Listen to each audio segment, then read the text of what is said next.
Today sitting with me is poet, creative, as well as award-winning author, Sana King. Sana, please tell us a little bit more about you and your work. I am a poet and I started writing poetry exactly 11 years ago. How old are you now? I'm 22 years old now. Oh wow, that's brilliant. So I started writing at the age of 11 basically.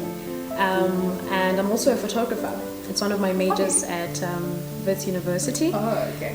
Mostly I write poetry about healing, but that's not how I began when I was 11 years old. I mean, I used to just write about birds chirping, about the sun, and I'd use like yellow pens to write about the sun. It was like a hobby, something very fascinating at that time.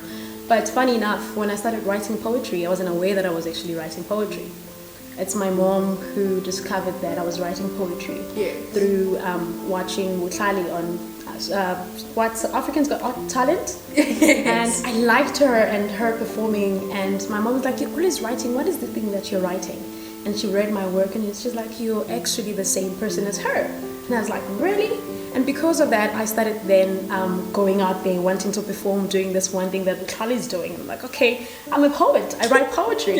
So had it not been my mom showing interest in my work, I don't think I would know that I was a poet. But I am a poet. You are! And an award-winning author. Can you please tell us a little bit about your book?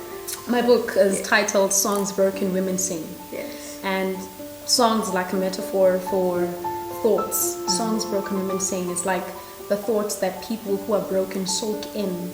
And, you know, like the depressing thoughts, the self-harm and everything. And so the book sort of makes the reader aware of such thoughts that they are not aware of, that they are sort of like diminishing and self-harming. And then after it makes the viewer aware of this, it sort of helps the viewer confront how they feel. And then it takes them into healing.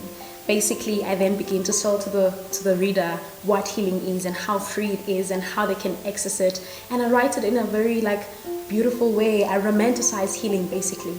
So it's by the end of the book, you must be healed. So like that's the vision. Yes. Seeing as you're such a brilliant youth, what does Youth Day mean to you personally? Youth Day to me personally means a day of remembering where we come from.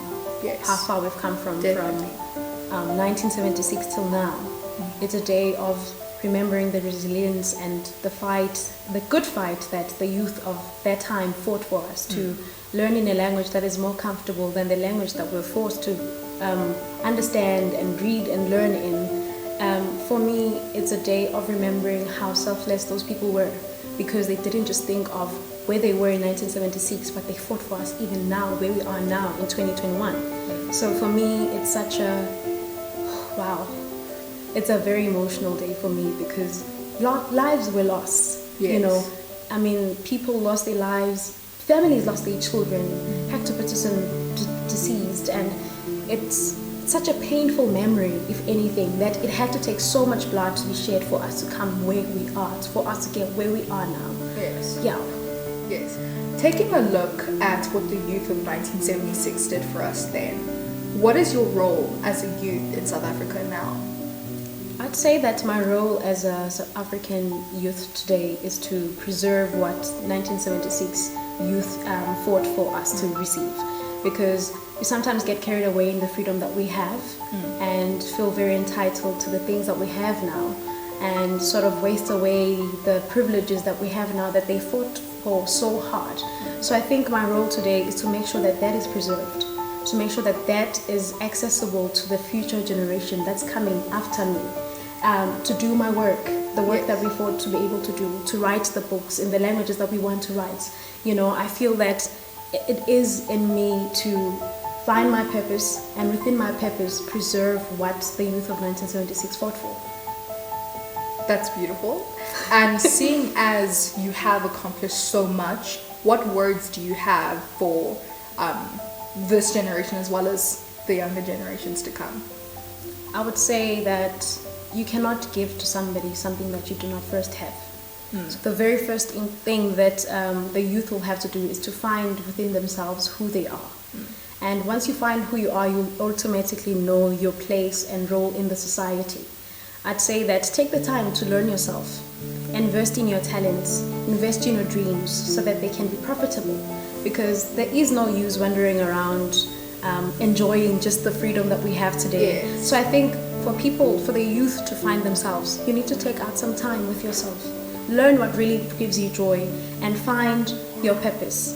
Find how you can add meaningfully to the world, because that's how we determine our greatness. That's how we determine our space in the universe, through service, serving other people, exercising our gifts and talents in a way that is beneficial not only to ourselves but to other people as well, which I think is exactly what the youth of 1976 did. Yes. Was to fight for not just for themselves, but to also fight for us to access the freedom that they fought for. Seeing as how aware and knowledgeable you are, what do you think is the youth's most important fight today? To answer that, I'll first begin by saying that it's quite sad that we have to fight for everything, especially us as the people of Yes. color. That now we are fighting to stay in university because fees are high.